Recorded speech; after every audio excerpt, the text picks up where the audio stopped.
আমাদের বাড়িতে একটা পিকচার পোস্টকার্ড ছিল হয়তো অনেকগুলোই, কারণ আমাদের ছেলেবেলায় সুন্দর সুন্দর পিকচার পোস্টকার্ডে চিঠি লেখার বেশ একটা চল ছিল। কিন্তু ওই বিশেষ পোস্টকার্ডটা আমার নজর টানতো, আমাকে খুব টানতো। এর কারণটা কিন্তু একটা ছবি, ঘন কৃষ্ণ মেঘে গাঢ় নীলের আভা, আর তার নিচে দিগন্ত বিস্তৃত শস্যক্ষেত, হলুদে সবুজে মেশানো, এখন যাকে ফ্লুরোসেন্ট সবুজ বলে জানি। চিঠিটা আমার মাকে লিখেছিলেন আমাদের কোনো এক আত্মীয়। এই তথ্যটা খুব একটা গুরুত্বপূর্ণ কিছু ছিল না, এরকম অনেক চিঠি আদান প্রদান হতো সেই সময়, কিন্তু ছবিটা ছিল আমার কাছে খুবই আকর্ষণীয়। ঘন্টার পর ঘন্টা মুগ্ধ হয়ে তাকিয়ে থাকার মতো আকর্ষণ। মনে হতো বড় হয়ে ওই রকম একটা জায়গায় বাড়ি করব। সাদা রঙের বাংলো বাড়ি, মাথায় লাল টালির ছাদ। আষাঢ় মাসে আকাশে স্তরে স্তরে মেঘ করলে সব বাড়িগুলোর গা থেকে কি অদ্ভুত একটা আলো বেরোতো।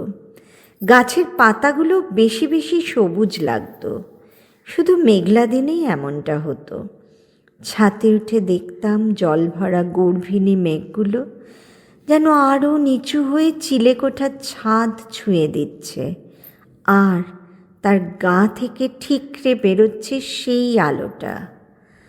ঠিক এই আলোটাই ছিল পিকচার পোস্টকার্ডের ওই ছবিটায়। সেই কৃষ্ণ মেঘের কোলে কখনো সর্পিল বিদ্যুৎ রেখা, কখনো বা সাদা বকের ঝাঁক মেঘের সৌন্দর্য যেন আরও বাড়িয়ে দিয়ে যেত।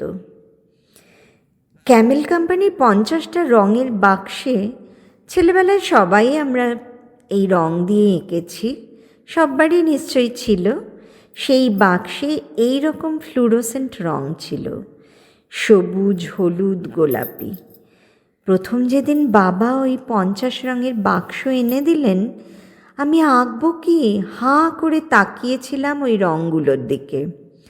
পরে গোপাল ঘোষের পেন্টিং দেখে বা অবনীন্দ্রনাথের রাজকাহিনীতে রানী পদ্মিনীর ধানি রং পেশোয়াজের বর্ণনা পড়ে আমার একই রকম মোহমুগ্ধ অবস্থা হয়েছিল।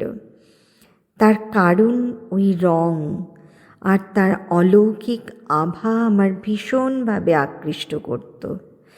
তাই বসে আঁকো প্রতিযোগিতায় বর্ষার ছবি আঁকতে বললেই আমি ওই রকম স্তরে স্তরে মেঘজমা আকাশ, ফ্লুরোসেন্ট ধানি জমি আর হাওয়ার দাপটে হেলে যাওয়া নারকেল গাছের সিলুয়েট ছাড়া আর কিচ্ছুই আঁকার কথা ভাবতেও পারতাম না। রং ও রেখার মধ্যে দিয়েই আমি বৃষ্টি ভেজা মাটির সোঁদা গন্ধ, ভিজে গাছের জলজ ঘ্রাণ আর কদমের তীব্র গন্ধ পেতাম, এখনো পাই। এখনো আমার কর্মক্ষেত্রে যেতে বাইপাস ধরে দীর্ঘ যাত্রা করতে হয়। সবুজ কমছে দ্রুত, তবুও আছে কিছু। তাই বাইপাসের ধারে ওই কিছু কিছু টুকরো সবুজের পাশে আছে এক জলাশয়। আষাঢ়ে ঘন মেঘ নেমে আসে জলের কিনারায়, কানে কানে কত কথা বলে। গাছের সবুজ ছায়া কাঁপে তীর তীর। শ্রাবণ ঘন গহন মোহে অতল জল আরও গভীর কালো হয়ে ওঠে, কোনো কালো মেয়ের কালো হরিণ চোখের মতো। মৃদু হাওয়ায় জলে ছোট্ট ছোট্ট ঢেউ ওঠে। জলের মধ্যে খুঁটিতে বসে থাকে পানকৌড়ি একাগ্র তন্ময়তায়।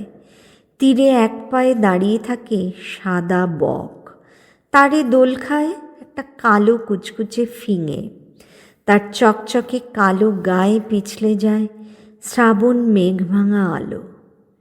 এই সাদা কালো ছবিটার মধ্যে হঠাৎ করেই যেন দস্যুর মতো ঝাঁপিয়ে পড়ে একটা লাল নীল মাছরাঙা, রঙের ঝড় তুলে জল ছুঁয়ে উড়ে যায়। আমার কল্পনা উড়ান দেয় বকের সাদা ডানায় ভর করে। কখনো বা মাছরাঙার মন ভালো করা রং আমায় জড়িয়ে নেয়, ছড়িয়ে দেয় পুরো দৃশ্য জুড়ে। আমি মনে মনে তুমুল বর্ষা লিখি, আঁকি, যাপন করি আমার মনের মতো করে। ভারী তুমুল বৃষ্টি আমার বুকের মধ্যে ঝরে। শক্তি চট্টোপাধ্যায়ের সেই অমোঘ লাইনগুলো মাথার মধ্যে ঘুরতে থাকে, ঘুরতেই থাকে। নমস্কার।